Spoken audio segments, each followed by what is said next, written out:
Hej hej! Idag är jag ute på långrunda och tänkte snacka lite om hur jag lägger upp min träning.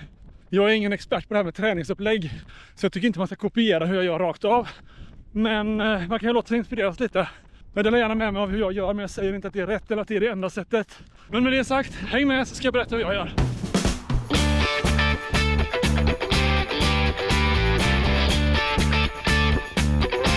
Just nu har jag lagt upp min träning i block om 4 veckor. Med 3 veckor med väldigt aktiv träning och 1 vecka med vila emellan. Vilveckan innebär inte att jag inte tränar alls, men det innebär lite mindre intensitet och lite lägre distanser för att låta kroppen återhämta sig lite och hitta energi till nästa träningsblock. Ibland kör jag olika teman för blocken, men just nu gör jag inte det utan låter det vara lite mer fritt och kör ur hjärtat och vad jag känner för. Ibland får man anpassa blocken efter livet och annat som kommer emellan, även efter tävlingar. Det kan innebära till exempel att jag drar ner till 2 aktiva veckor eller att jag skjuter in en vilovecka till för att få det att passa ihop. Jag vill ju se till att inte ha en tävling mitt i ett aktivt träningsblock, utan det ska ligga i slutet på vilan så att man är uppvilad inför tävlingar. Så vad innehåller då en vecka i ett sånt här block? En aktiv vecka försöker jag trycka in 2 lite längre pass på minst 12 kilometer, varav ett riktigt långt pass på minst 20. Jag har även ett tempopass där jag till exempel springer 5 kilometer i vad jag skulle bedöma som mitt 10 kilometers tävlingstempo. Jag trycker även varje vecka in någon form av intervallpass. Men det är lite olika om det är långa eller korta intervaller och om de är på platt mark eller i backe. Där varierar jag. Utöver det så lägger jag in några pass på runt 8 kilometer i lugnt tempo. Som kan ses som kanske någon form av återhämtnings- eller lugnare pass. För att få upp volymen lägger jag även in någon dubbeldag när jag hinner. Det är typiskt att jag springer en temporunda på lunchen och ett lugnare pass på kvällen. Något jag har slarvat med tidigare som jag nu har varit mer noga med att lägga in en vilodag i veckan. Där jag inte springer. Men jag kanske fortfarande gör mer promenader och lite styrketräning, lite rörlighet, lite lättare sån träning. Men att undvika springa varje dag.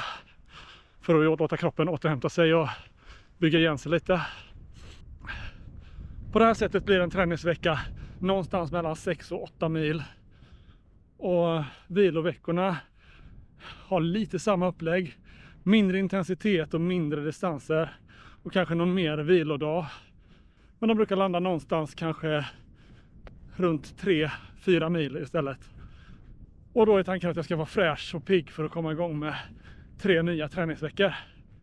Och när jag känner mig riktigt nedbruten av det här så lägger jag in en extra vilovecka för att hämta mig ordentligt. Utöver det här lägger jag även in en del specificitetsträning enligt premissen att man blir bra på det man tränar på. Det kan vara till exempel riktigt långa pass på över 3 mil.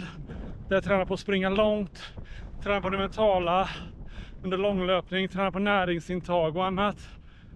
Det kan vara nattlöpning. Typiskt att jag ger mig ut klockan 10 på kvällen och springer en halvlång runda på 12-15 kilometer. Även där tränar på näringsintag och det mentala med att springa på natten. Och där finns även lite mer extrema backpass som när jag åker till Hiaklitten och kör ett antal varv för att få ordentligt med höjdmeter. Och tränar mig på att springa i backar. Ibland lägger jag även in lite andra roliga pass, till exempel barfotalöpning på stranden för att träna upp och stärka fotmuskulaturen och andra sådana här roliga grejer för att röra om lite och få träningen lite roligare. Som en del av specificitetsträning kan man även se träningslopp där man anmäler sig till någon tävling som man kanske inte har som huvudmål men som man ser som ett delmål på vägen till en större tävling som man tränar till.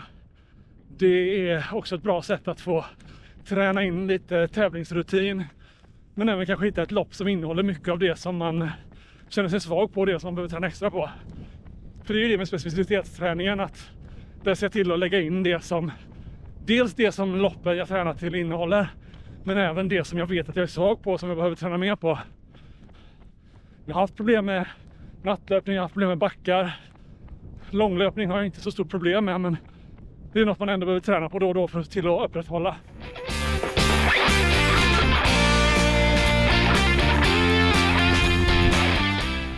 Man kan ju inte prata om det här med löparträning utan att också ta upp styrketräning. För det är ju en jätteviktig del. Men jag tror inte att jag är ensam bland de som ser sig främst som löpare. Så tycker jag att styrketräning är svårt och tråkigt. Men jag ser ändå till att trycka in lite styrketräning varje vecka. Och då också att inte bara fokusera på det här med ben och rumpa som är de naturliga träningsmusklerna för löpare. Mycket core och bålstabilitet. Även axlar och rygg. Det bästa är säkert att man kan komma iväg till ett fullt utrustat gym 1 eller 2 gånger i veckan. För att köra sin styrketräning mer dedikerat. Men jag har svårt att komma iväg på det. Så jag tränar hemma. Jag har lite hantlar och gummiband med olika motstånd. Jag har även ett par rejäla hinkar fulla med sand som jag använder för olika övningar. Så jag försöker lägga in åtminstone ett dedikerat styrkepass i veckan. Men utöver det så tränar jag även en del i vardagen. Jag försöker kanske köra lite framför tvn eller gå ett varv med mina hinkar runt huset i farmers walk och lite annat. Utfallssteg och plankan och sånt lite då och då i vardagen istället för att köra dedikerad styrketräning. Och det är helt enkelt för att få det gjort, för jag tycker styrketräning är så tråkigt. Men jag vet också att det måste göras och att kroppen mår väldigt bra av det. Och löpningen vinner jättemycket på om man gör det. Utöver den här löpningsspecifika träningen så gör jag även en del cross-training. Jag tar väldigt mycket promenader och jag cyklar också en del landsvägscykel. Och den här cross-trainingen eller alternativa träningen är ju dels att ta till om man vill variera lite och känna att det blir väldigt mycket löpning. Dels på viloveckan för att blanda upp med lite annat. Men även om man känner att man har någon skada på gång eller ont någonstans eller något besvär som man vill bli av med. Och cykling tycker jag är en utmärkt träning för att fortsätta konditionsträningen utan att slita lika mycket på kroppen som löpningen faktiskt gör. Så det där är mitt upplägg på träning. Som sagt, jag är ingen coach eller expert på hur man ska lägga upp ett träningspass, men så här gör jag. Det ändras lite efterhand som jag lär mig mer. Jag försöker fokusera på det här med lustfylld träning och det är viktigare att passen blir av än att det alltid blir exakt rätt pass kanske.